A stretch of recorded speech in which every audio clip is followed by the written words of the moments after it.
Karen grabbed the silent little girl by the wrist. The entire mall froze. Shoppers stopped walking. Music faded into the background. Phones slowly came out. "She stole my wallet," Karen shouted. "And look at her, she won't even speak." The girl didn't cry. She didn't scream. She didn't defend herself. She just stared at the floor, completely silent. Karen smirked. Silence means guilt. Moments later, police officers arrived, and beside them was a trained police dog. The dog looked at the girl, then suddenly stopped. No barking. No growling. Instead, it turned its head and locked eyes with Karen. Karen's smile vanished, because the dog had picked up a scent, something that didn't belong to Child, and in the next few seconds the truth would come out, exposing who the real criminal was and shattering Karen's life forever. Before we dive into today's story, let me ask you something. Where are you watching this video from right now? New York? Los Angeles? Chicago? Texas? Drop the name of your city in the comments. I read them all. And if you enjoy emotional, shocking stories that expose hidden truths and deliver real justice, make sure you subscribe to this channel. These are the kinds of stories that stay with you long after the video ends. Now, let me warn you, this story will test your assumptions, because sometimes the loudest voice in the room isn't the truth. And sometimes silence isn't weakness, it's survival. What happened that day inside a crowded shopping mall looked simple at first. A well-dressed woman. A poor, silent child. A quick accusation. Most people had already decided who was guilty. No one stopped to ask why the girl didn't speak. No one wondered where her parents were. No one questioned how confident the accuser sounded. But what no one realized was this. The little girl's silence was hiding something far deeper than fear. And the woman accusing her was hiding something far darker than a missing wallet. Within minutes, a single decision would expose a lie. A police dog would notice what humans ignored. And a moment meant to humiliate a child would turn into a public downfall. So take a breath. Stay with me. Because once this story begins, there's no turning back, and the truth is about to come out. The shopping mall was loud in the way only weekend crowds can be. Shoes squeaked against polished floors. Children laughed, cried, begged. Cash registers beeped endlessly. Music floated from ceiling speakers, cheerful and meaningless. It was just another ordinary afternoon, until one sharp voice cut through everything. "Hey, somebody stop her." The sound sliced through the air, like glass breaking. People froze mid-step. A man holding a coffee spilled it onto his sleeve. A mother pulled her child closer. Conversations died instantly. At the center of the noise stood a woman in a beige designer coat, manicured nails gripping the wrist of a small girl. Hard. The girl looked no older than 8. She was thin. Her hoodie was 2 sizes too big. Her sneakers were worn down at the heels. And she wasn't saying a word. "This girl just stole my wallet," the woman shouted again, louder now, as if volume alone made it true.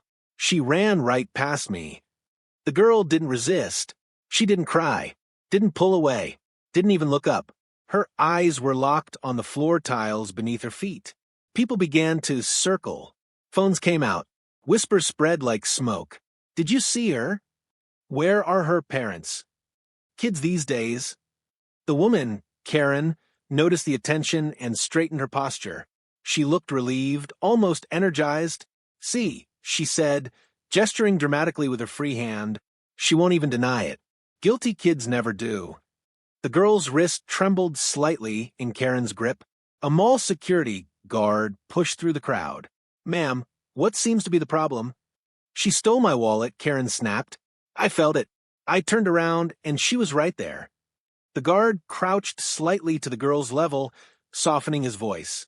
"Hey, sweetheart, what's your name?" Silence. Not stubborn silence. Not defiant silence.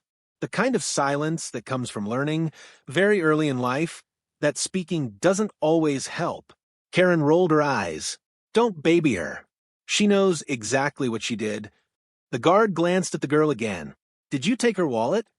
The girl slowly shook her head. "Just once." Karen laughed, a short, sharp sound. "Of course she did. That's what they all say." The words they all hung in the air. People noticed. The crowd grew uncomfortable, but no one stepped in. Another security officer arrived, followed by two police officers. One of them held a leash attached to a large German Shepherd. AK-9 unit. The dog walked calmly at first, trained, focused. Its nails clicked softly against the floor as it moved forward. Karen noticed and scoffed. Seriously?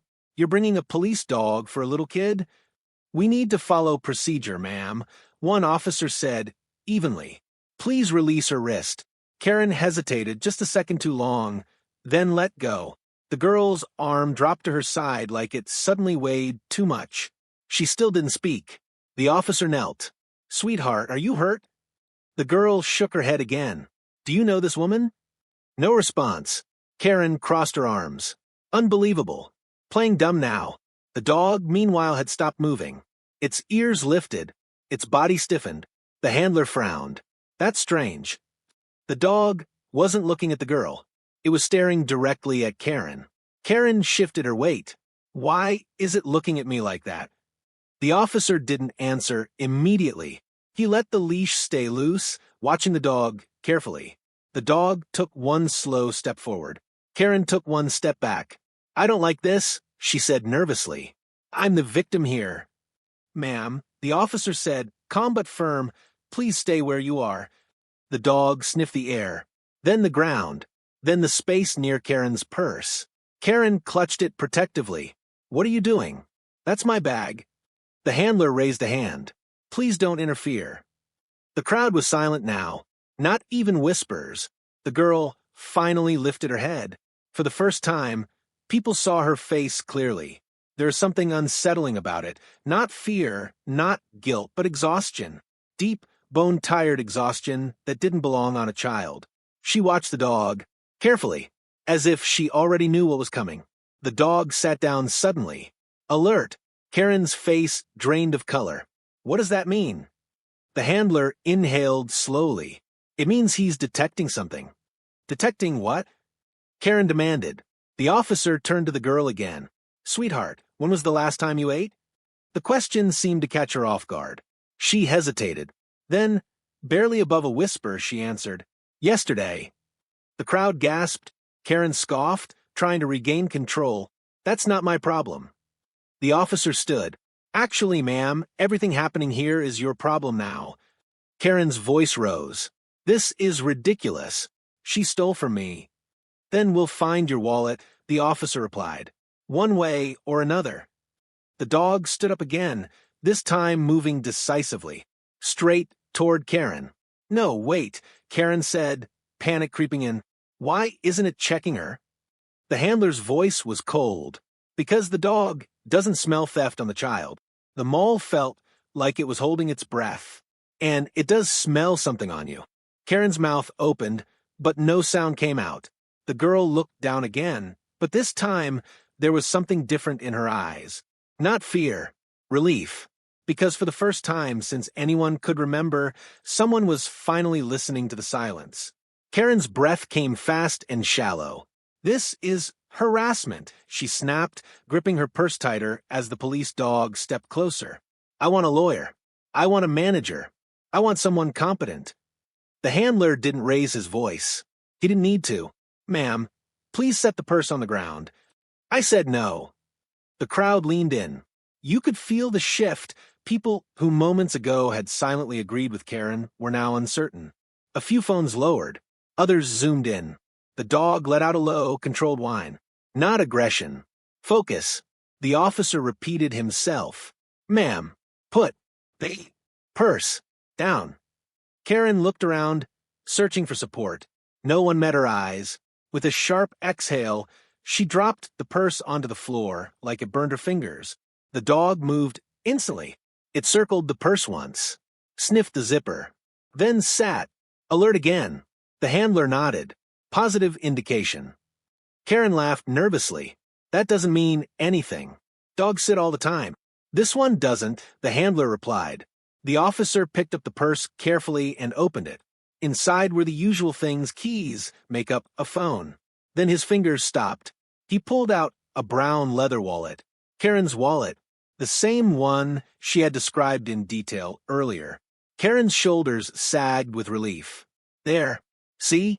I told you. She put back. The officer didn't look convinced. He turned the wallet over slowly. Something fell out. A folded piece of paper. Then another. And another. The officer frowned and unfolded one. It was a store receipt. Then he unfolded the next. Another receipt. All from different stores. Different dates. Different locations. The officer looked up. Ma'am, why do you have multiple receipts that don't match today's purchases? Karen shrugged. I keep receipts. That's not illegal. No, the officer agreed.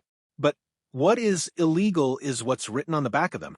He turned one around so the crowd and the camera phones could see. A handwritten note. Target 3:12 p.m. Girl in blue jacket. Another. Food court. Small, quiet kid, easy. A murmur rippled through the crowd. Karen's face went pale. Those aren't mine. The officer raised an eyebrow. They were in your wallet. Inside your purse. On your person. That girl planted them. Karen screamed, pointing wildly. The officer didn't even glance at the child. Instead, he turned to the handler. Anything else? The handler nodded and gestured to the dog. The dog sniffed again, this time along Karen's coat sleeve. Then it sat. Again. The officer's tone hardened. Ma'am, you're being detained. Karen's voice cracked. For what? For suspicion of multiple thefts. And for making a false accusation against a minor. Handcuffs clicked. The sound echoed louder than it should have. The girl flinched. The officer noticed and immediately knelt again. Hey, you're okay. She can't hurt you now. The girl's lips trembled. She still didn't cry. Instead, she asked a question so quiet it almost disappeared into the noise. Can I go now? The officer swallowed. Where would you go, sweetheart? The girl hesitated. I don't know. The words hit harder than any confession. Another officer stepped in. Do you have parents? Guardians? The girl shook her head. A woman from the crowd spoke up. I've seen her before. Near the bus station. Another voice added, She's always alone. The officer exhaled slowly. Karen, now being led away, twisted around. She's lying. She's manipulating you. Look at her. She won't even speak properly. The girl finally looked at Karen, really looked at her, and for the first time, she spoke clearly. I don't talk, she said, because when I do, bad things happen. The mall went silent again. The officer froze. What do you mean? The girl's eyes flicked to the floor. People get angry. They say I'm rude, or lying, or stupid. Karen struggled against the officer holding her. She's acting. That's what thieves do. No, the girl whispered. That's what scared kids do. A mother in the crowd covered her mouth. The officer straightened. Has anyone ever hurt you? The girl nodded once. Not dramatically, just truthfully. The handler crouched down beside her. Do you know why my dog stopped today? She shook her head. Because he's trained to notice things people ignore. Fear. Stress. Lies. He glanced toward the exit where Karen was being taken away. And today he noticed the wrong person was being blamed. The girl nodded slowly, absorbing that. The officer stood and addressed the crowd. We're going to ask everyone to step back. As people dispersed, their faces were no longer judgmental. They were ashamed. One by one, phones lowered. The girl sat on the floor, hugging her knees. The officer handed her a bottle of water. You're safe now. She took it with shaking hands. Am I in trouble? She asked. The officer shook his head firmly. No, you were never in trouble. She looked confused. Then why did she say I was? The officer didn't have an easy answer. Somewhere behind them, Karen's voice faded into the distance, still arguing, still denying. The girl took a sip of water, then another. Her shoulders relaxed for the first time. The handler's dog lay down beside her, resting its head near her feet. She smiled, a small smile, the kind that comes from realizing something new and dangerous and beautiful all at once. That sometimes silence doesn't mean no one cares. It just means no one asked the right questions. The mall slowly returned to its noise, but the space around the little girl remained strangely quiet. Police tape cordoned off a small seating area near the food court. Shoppers passed by, glancing over their shoulders, their faces no longer curious, but uneasy. What they had witnessed wasn't entertainment. It was exposure. The girl sat on a bench, feet dangling above the floor, wrapped in a gray blanket an officer had found in the patrol car. The police dog lay nearby, calm and watchful, as if it had chosen its place beside her. Officer Martinez knelt in front of her again, this time without a notebook, without questions ready to fire. "Hey," he said softly. "My name is Alex. You don't have to answer anything you don't want to." She nodded. "Can you tell me your name?" She hesitated longer this time. Her fingers twisted the edge of the blanket. "Lily," she whispered. The sound of her own voice seemed to surprise her. "Hi, Lily," Alex said, smiling gently. "Thank you for telling me." She looked down again. "I don't usually say it." "Why not?" She shrugged. Names make people ask questions. Alex didn't push. Across the mall, Karen was being placed into a patrol car, still talking. No, shouting, her voice sharp and defensive. "This is insane. You're ruining my life over a homeless kid." Alex closed his eyes for a brief moment, then reopened them. "Lily," he said, "have you ever met that woman before today?" Lily shook her head. "Has anyone ever accused you like that before?" She nodded slowly. "Yes." The word was barely audible. "How many times?" She thought for a moment. "I don't know. A lot." Alex felt a tightness in his chest. "And what happens when that happens?" Her shoulders lifted, then dropped. "People look at me. Then they decide." "Decide what?" "That I did it." Alex glanced around at the onlookers, many of whom are now pretending not to stare. "Where do you usually go at night, Lily?" She hugged the blanket tighter. "Different places." "Do you have a home?" She shook her head again. "Anyone who takes care of you?" Silence returned, but this time it was different. Not fear. Not resistance. Grief. "My mom used to," Lily said finally, "before she got sick." Alex didn't interrupt. "She said not to talk to strangers," Lily continued. "But when she wasn't there anymore, everyone was a stranger." Alex swallowed. "How long have you been on your own?" "I stopped counting birthdays," she said matter-of-factly. The handler approached quietly. "Officer, we got confirmation." Alex stood. "On what?" "Karen Whitmore," the handler said. "Prior incidents. 3 reports in the last 2 years." Alex stiffened. "Reports of what?" "False accusations. Minor thefts. Targeting kids and teenagers. Charges never stuck until now." Alex looked back at Lily. Karen hadn't just accused her randomly. She had hunted her. Alex returned to Lily and sat beside her this time, keeping his voice low. "Lily, that woman has done this before. You didn't imagine it. You weren't wrong." Lily frowned. "Then why didn't anyone stop her?" Alex didn't answer right away. Because people like Karen knew how to choose their targets. Quiet ones. Small ones. The ones least likely to fight back. "Do you know why she picked you?" Alex asked gently. Lily shrugged. "Because I'm quiet." "Yes," Alex said, "and because she thought no one would believe you." Lily looked up at him, eyes wide. "But you did." Alex nodded. "We did." Across the mall, a woman who had filmed the incident earlier approached slowly, guilt written all over her face. I thought she was guilty," the woman admitted quietly. "At first." Lily didn't respond. The woman knelt. "I'm sorry." Lily studied her for a moment, then asked, "Why?" The woman blinked. "Because I judged you." Lily considered this.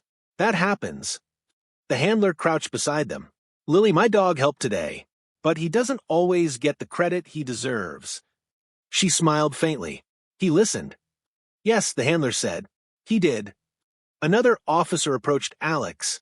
"Child Protective Services is on the way." Lily's body stiffened instantly. "No," she whispered. "Please." Alex noticed immediately. Hey, it's okay. They're not here to punish you."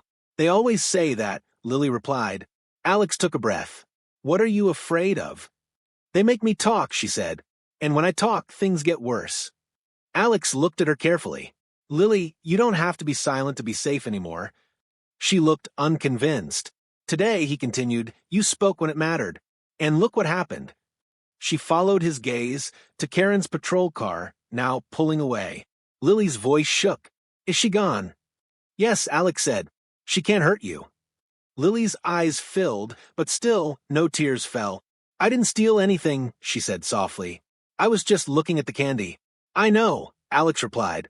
She grabbed me. Lily continued, voice trembling now. I thought it was happening again. Alex gently placed a hand on the bench between them, not touching her, but close enough to be reassuring. It's not happening again, he said firmly. Not today. The CPS worker arrived, a woman with tired eyes and a calm voice. She introduced herself, knelt, and spoke slowly. Lily, my job is to make sure you're safe, she said. You get to help decide what happens next. Lily looked at Alex. Really? He nodded. Really? Lily thought for a long moment. Can the dog come? She asked quietly. The handler smiled. He can visit. She nodded, satisfied. As CPS began arranging care, the mall crowd finally dispersed completely. But the story didn't end there. Because while Lily was being helped into a warm car with food waiting for her, across town, detectives were opening files. Karen Whitmore's pattern was becoming clear, and what started as a public accusation was about to become something much bigger, something criminal, something that would finally make her face the consequences. And Lily, for the first time in a very long time, she wasn't invisible anymore. 3 days later, the story was everywhere. Local news, social media clips, comment sections filled with anger, shame, and disbelief. But what the public didn't see was what was happening behind closed doors. Inside the downtown police precinct, Detective Harris stared at the board in front of him. Photos, dates, locations, names, all connected by one thread. Karen Whitmore. What had looked like a single ugly incident in a mall was quickly turning into a pattern. Run it again, Harris said. An officer scrolled through the database. 4 formal complaints. 7 unofficial reports. All similar. Victims. Kids. Teens. Mostly alone. Mostly quiet. Harris clenched his jaw. And none of it stuck? Until now, the officer replied. She always played the victim. Well-dressed. Confident. Loud. She knew exactly who to accuse. Back at the temporary care center, Lily sat at a small table, a hot meal in front of her. She hadn't touched it yet. The CPS worker, Maria, sat across from her patiently. You can eat whenever you're ready. Lily nodded but didn't move. Change, even good change, felt dangerous. Alex visited that afternoon.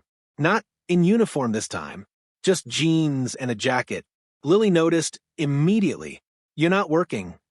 I am, he said gently, just differently today. She pushed the plate a little closer to herself and finally picked up a fork. Small steps. Alex watched her eat a few bites before speaking. Do you remember the woman from mall? Lily froze. Alex immediately raised a hand. You don't have to answer if you don't want to. Lily swallowed. I remember. She's saying you lied, Alex said carefully, that you planned everything. Lily's grip tightened on the fork. Why? Because she's scared. Lily frowned. She didn't look scared. Alex sighed. Some people hide fear with anger. Lily thought about that. What happens to her? Lily asked. Alex leaned back. That depends. But the truth is, you weren't the first child she did this to. Lily's eyes widened. Other kids. Yes, Alex said. And because of what happened to you, they're starting to speak up. Lily stared at the table. I didn't mean to do that. You didn't do anything wrong, Alex replied firmly. You survived. That night, Lily dreamed. Not of them all. Not of Karen. She dreamed of voices. Lots of them. All talking at once. When she woke up, her chest felt tight. She hadn't spoken much in days, but now, words pressed against her throat, heavy and unfamiliar. At the precinct, Karen sat in an interrogation room, arms crossed, foot tapping impatiently. This is ridiculous, she said. I'm the one who should be suing. Detective Harris slid a photo across the table. A security still from another mall. Karen pointed. That's not me. Harris slid another. Then another. Same coat. Same purse.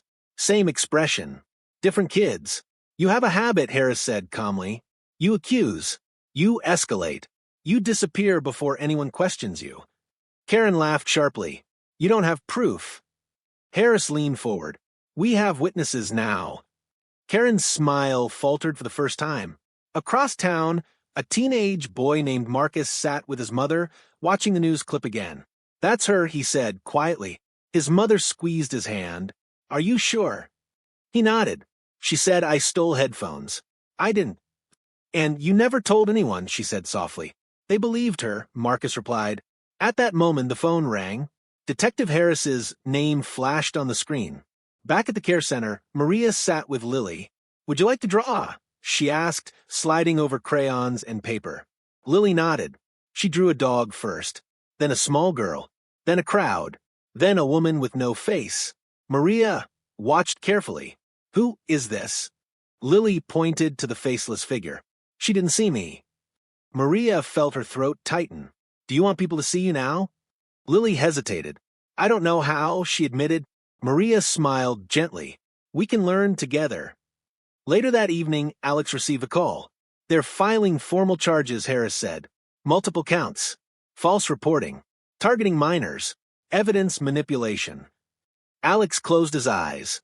Good. There's something else, Harris added. One of the kids, he wants to thank Lily. Alex glanced toward the hallway where Lily sat coloring quietly. She's not ready for that. I figured, Harris said. But tell her this, what she did matters. Alex hung up and sat beside Lily. You did something very brave, he said. She shook her head. I didn't do anything. Alex smiled sadly. Sometimes just being there is enough. That night, Lily spoke more than she had in years. Not in long sentences. Not dramatically. Just little truths. I like dogs. I don't like yelling. I get scared when people stare. Each sentence felt like reclaiming a piece of herself. Outside, the city moved on. Inside a jail cell, Karen Whitmore sat alone, staring at a wall that didn't care how loud she was. And for the first time, her voice had no power. Because the silence she once used against others had finally caught up with her. The courthouse smelled like old paper and polished floors. Lily noticed it the moment she stepped inside. Everything felt too big. The doors, the ceilings, the echo of footsteps that didn't belong to her. She held a small stuffed dog Maria had given her the night before. She hadn't named it yet. Naming things still felt dangerous. Alex walked beside her, not in uniform, not as a cop, just as someone familiar in an unfamiliar place. You don't have to do anything today, he reminded her gently. You're in control. Lily nodded, but her fingers tightened around the toy. Across the hallway, Karen Whitmore sat with her lawyer. Her hair was perfectly styled, her posture straight. If someone didn't know the story, they might think she was the victim. Karen noticed Lily. For a split second, her expression hardened. Then she smiled, the same smile she had worn in the mall. Lily looked away. Instantly, her chest tightened. Her throat closed. This is why I don't talk, she whispered. Maria knelt in front of her. You're safe here. Lily shook her head. She's looking at me. Maria glanced back. Karen was whispering angrily to her lawyer now, her smile gone. She can't hurt you, Maria said. Not anymore. But Lily wasn't afraid of being hurt. She was afraid of being doubted. Inside the courtroom, people filled the benches, journalists, families, strangers who had opinions without context. Lily sat in a small room, just off to the side, watching through a cracked door. She could hear Karen's voice clearly. I was protecting myself, Karen said confidently. That child was suspicious. Anyone would have done the same. Lily flinched. Alex clenched his jaw. The prosecutor's voice followed. You falsely accused a minor. Again. Karen scoffed. Allegedly. The word echoed. Lily closed her eyes. Her mind drifted back to other places, other accusations. A gas station. A grocery store. A bus terminal. Different faces. Same outcome. She had learned the rules early. Be quiet. Don't argue. Don't cry. Disappear. Maria noticed Lily's breathing change. Hey, stay with me. Lily opened her eyes. What if I talk and they don't believe me? Maria didn't answer right away. Then, we keep going, she said finally. Truth doesn't stop being true just because someone ignores it. The courtroom door opened. The prosecutor stepped into the hallway. We're ready if she is. All eyes turned to Lily. Her legs felt weak. She shook her head automatically. I can't. No one argued. Alex crouched to her level. Lily, listen to me. Whether you speak or not, you are not wrong. Nothing changes that. Lily swallowed hard. But if I don't, she wins. The word surprised her as much as anyone else. Alex nodded slowly. Yes, she does. Lily stared at the floor. She remembered the dog, how it had sat beside her without being asked, how it hadn't needed words to understand. She took a breath. Then another. I don't want her to do this to anyone else, Lily said, quietly. The prosecutor nodded. You can tell your story your way. Slowly. We'll help. The courtroom felt colder when Lily entered. She could feel eyes on her. She climbed onto the witness chair, feet dangling, hands shaking. Karen leaned forward, watching her closely. The judge spoke kindly. Take your time. Lily stared at the microphone. It looked like it could swallow her whole. She thought about staying silent, about safety, about invisibility. Then she remembered Marcus, and the receipts, and the faceless woman in her drawing. She leaned forward. My name is Lily, she said. Her voice trembled, but it didn't disappear. Karen's smile faltered. I didn't steal anything, Lily continued. I was just looking. She grabbed me. Karen laughed softly. She's confused. The judge raised a hand. Ms. Whitmore, one more outburst and you'll be removed. Lily's hands shook harder, but she kept going.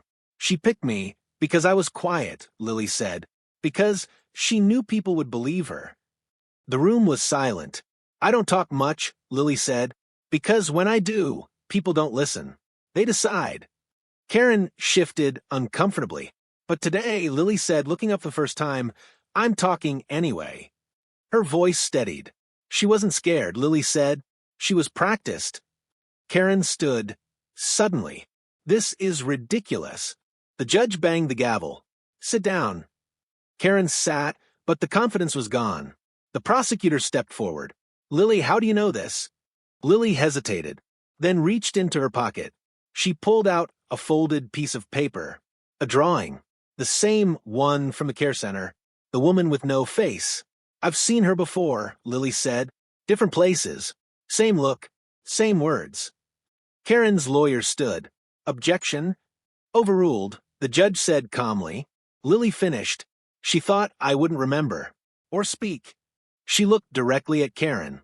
But I do. Karen's face twisted with anger and something else. Fear. When Lily stepped down, her knees nearly gave out. Maria caught her. You did it, she whispered. Lily shook her head. I just talked. That's everything, Maria replied. The verdict wouldn't come that day. But something else did. When Lily walked out of the courtroom, people didn't stare. They stepped aside.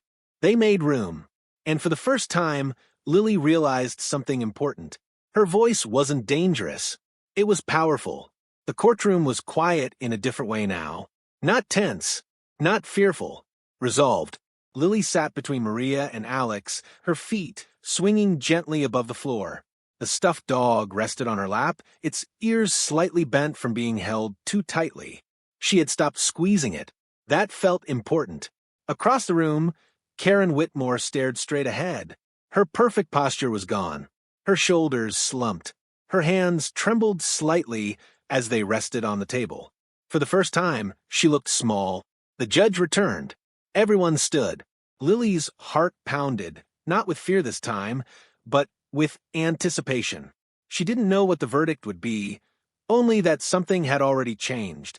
No matter what happened next, she had spoken. The judge cleared his throat. After reviewing the evidence, testimony, and prior incidents, he said calmly, "This court finds Karen Whitmore guilty on all counts." A murmur rippled through the courtroom. Karen's lawyer closed his eyes. Karen shook her head violently. "This isn't fair," she whispered. "This isn't fair." The judge didn't raise his voice. "Ms. Whitmore," he said, "you abused your credibility, targeted vulnerable minors, and used the assumption of silence as a weapon. That ends today." Karen's face crumpled, not in remorse, but in disbelief. She had spent years believing her voice made her untouchable. She was wrong. The sentence was firm. Consequences real. Counseling mandated. Charges recorded. Her name would follow her now, on paper, not rumors. As officers led her away, Karen looked back once. At Lily. Lily didn't flinch. She didn't look away. She didn't shrink. She just watched, calmly. Karen's gaze dropped first. When the doors closed behind her, the courtroom exhaled. Maria squeezed Lily's hand. "You did it." Lily shook her head gently. She did it to herself. Outside the courthouse, cameras waited. Reporters shouted questions. Names. Labels. Sound bites. But Lily was guided through a side exit. She deserved quiet. In the car, she stared out the window, watching the city pass by. People walking, talking, living. "Is it over?" she asked softly. Alex thought for a moment. "That part is." Lily nodded. At the care center that evening, something unexpected happened. Lily asked for a mirror. Maria hesitated, then handed her one. Lily studied her reflection carefully. Not critically, not fearfully, curiously. "I look the same," she said. Maria smiled. "You are the same." Lily thought about that. It doesn't feel like it. That night, Lily slept deeply for the first time in years. No footsteps in her dreams. No shouting voices. No faceless figures. Just quiet. Not the dangerous kind. The safe kind. Weeks passed. The world moved on, as it always does. But Lily didn't disappear back into silence. She started school. Slowly. Carefully. On her terms. She didn't talk much at first. But when she did, people listened. A counselor once asked her, "Do you know why you stayed quiet for so long?" Lily thought about it, then answered honestly, "Because no one showed me it was safe not to be." One afternoon, Alex visited with the police dog. Lily laughed out loud, really laughed for the first time since anyone could remember. "He listened first," she said, hugging the dog tightly. "That's why he knew." Alex nodded. Sometimes that's all it takes. Listening. Months later, Lily stood in front of a classroom, not alone, not afraid. She held a piece of paper in her hands. Her teacher smiled encouragingly. Lily took a breath and spoke, not loudly, not perfectly, but clearly. She told her story, not for sympathy, not for applause, but so that no one else would think silence meant guilt. When she finished, the room stayed quiet. Then someone clapped, then another, then everyone. Lily didn't bow. She didn't smile widely. She just stood there, present, visible, unafraid, because she had learned something powerful. Silence is not weakness. And speaking isn't bravery when you're loud. It's bravery when you've been quiet for too long. If this story moved you, even a little, then don't let it end here.